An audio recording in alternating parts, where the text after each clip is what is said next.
Good day mga paps, ito nga palang Mountain Peak ko ay papalitan ko na ng bagong rotor. Ang brand nga pala nito ay Snail. Kulay violet nga pala napili kong kulay at ang size nito ay 160mm. Di na din kasi ako yung nakakabit dito kay Mountain Peak kaya dalawa na din yung kinuha ko para sa harap at likod. Nandito nga din pala si Joselito dahil pinaparip ako sa kanya yung T-Reach. At sa part na to ay sinisimulan niya natanggalin yung gulong sa likod. Nung okay na, iniluwagan niya na yung mga tornilyo ng rotor para matanggal. Itong kulay violet nga din pala na screw yung binigay ko sa kanya para match din sa kulay ng rotor. O nga pala mga paps, marami din tong available na kulay. Tapos may iba't iba din silang sizes tulad ng 180mm at 203mm. At yun o, nakabit na, napaka-pogi mga paps. Syempre dahil okay na yung rotor sa likod ay itong sarap naman yung ikakabit natin. Dati nga pala ito yung problema ko lagi sa disc brake ko na RB. Paano ba naman kasi yung stock ko na rotor ay gumigewang tapos mangingay pa kapag nagbi-brake. At ang turo sa akin sa bike shop ay linisan ko daw ng Joy kapag alam kong contaminated na yung rotor. Based din sa napanood ko, mas mainam daw na wag hawakan ng rotor dahil may natural oil lang kamay. At yun o, tapos na mga paps, nakabit na natin dalawang bagong rotor. Try nga natin kung sasabit pa ba siya sa brake pad.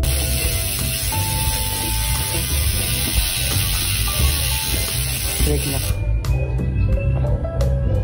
Suabe mga paps, ang ganda ng performance. Kung interesado ka nga pala dito ay nandiyan lang yun sa Yellow Basket. Yun lang, ride safe palagi.